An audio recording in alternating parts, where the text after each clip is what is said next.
नमस्कार, फिट रहे इंडिया की लेटेस्ट अपडेट्स में आपका स्वागत है।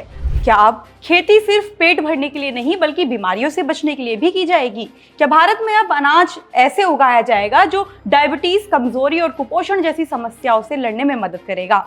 और क्या फार्म से लेकर के अब हेल्थ सब कुछ एक साथ जोड़ने की तैयारी हो चुकी है? इस पर बात करेंगे सेहत की खबर के पहले सेगमेंट में। अंतर्राष्ट्रीय नर्स दिवस पर अमित शाह ने नर्सों को किया नमन। क्यों मनाया जाता है ये, इस पर बात करेंगे सेहत की खबर के दूसरे सेगमेंट में।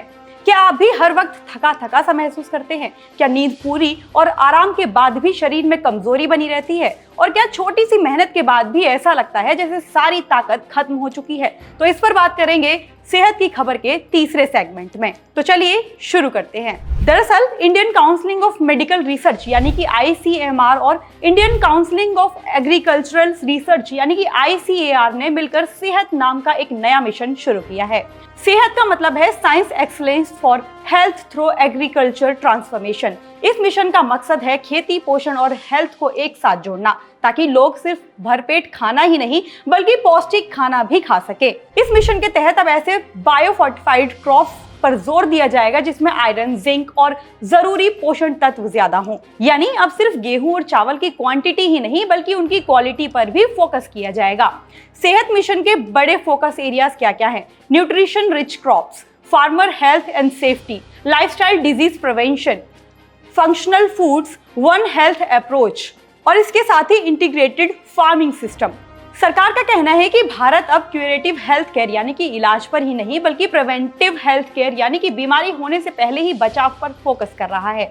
यही वजह है कि इस मिशन में डायबिटीज, हाइपरटेंशन और कैंसर जैसी लाइफस्टाइल डिजीज को भी टारगेट किया जाएगा। एक्सपर्ट्स का मानना है कि अगर लोग सही और पोषण से भरपूर खाना खाएं तो कई गंभीर बीमारियों का खतरा जो है वो कम हो सकता है। Food can becomes medicine.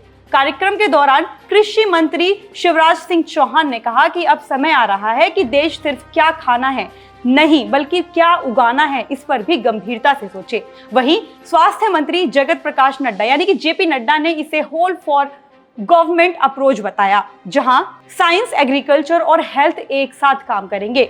इस मिशन से किसानों को भी फायदा मिलने की उम्मीद है, क्योंकि इंटीग्रेटेड फार्मिंग और न्यूट्रिशन बेस्ड एग्रीकल्चर से फार्म इनकम बढ़ने और सस्टेनेबल फार्मिंग को भी बढ़ावा देने की तैयारी है। यानी आने वाले समय में खेती सिर्फ अनाज पैदा करने तक ही सीमित नहीं रहेगी बल्कि लोगों को स्वस्थ रखने का भी जरिया बन जाएगी। चलिए अब शुरू करते हैं सेहत की खबर का दूसरा सेगमेंट। हर साल 12 मई को पूरी दुनिया में इंटरनेशनल नर्सेज डे मनाया जाता है।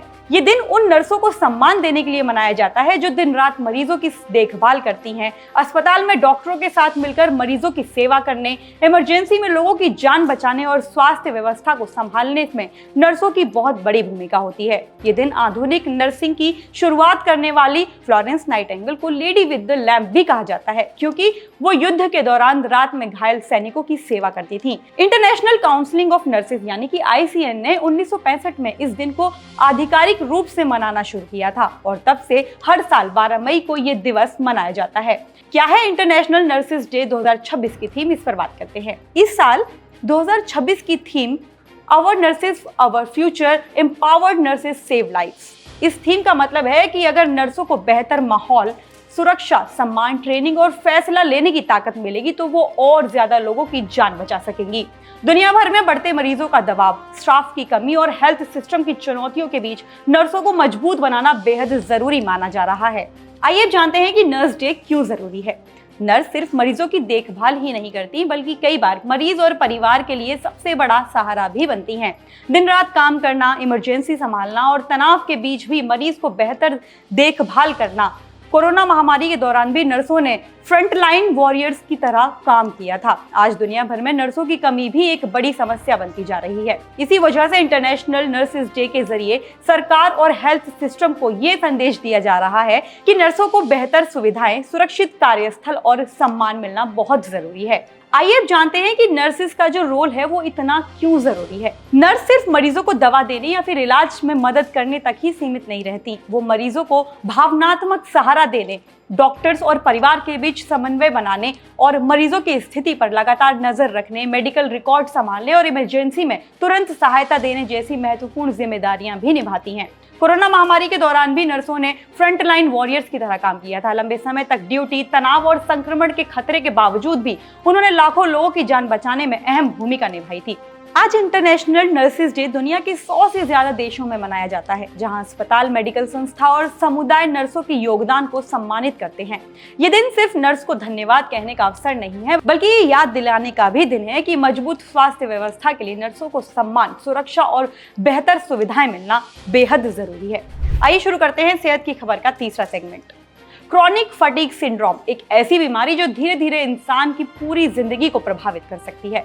हर वक्त थकान रहना नॉर्मल नहीं है। दरअसल कई लोग दिन भर थकान, कमजोरी और नींद की परेशानी से जूझते रहते हैं। उन्हें लगता है कि ये सिर्फ काम का स्ट्रेस है, लेकिन एक्सपर्ट्स कहते हैं कि लंबे समय तक रहने वाली एक्सट्रीम फटीग एक गंभीर बीमारी का संकेत हो सकती है। CDC यानी कि centres for disease control and prevention के मुताबिक क्रॉनिक फटीग सिंड्रोम एक लॉन्ग टर्म बीमारी है जो शरीर के कई सिस्टम को प्रभावित कर सकती है। इस बीमारी में मरीज इतना ज्यादा थका हुआ महसूस करता है कि कई बार डेली लाइफ के काम करने में भी उसे मुश्किल हो जाती है। कुछ मरीज तो लंबे समय तक बेड रेस्ट पर ही रहने को मजबूर हो जाते हैं। महिलाओं को खतरा ज्यादा होता है। रिपोर्ट्स के मुताबिक पुरुषों की तुलना में महिलाओं को इस बीमारी का ज्यादा खतरा रहता है। लगभग 4 गुना खतरे के साथ ये महिलाएं चलती हैं। खासकर मिडिल एज की महिलाओं में इसका रिस्क ज्यादा देखा गया है। हालांकि ये बीमारी किसी भी उम्र में किसी भी महिला को या पुरुष को हो सकती है।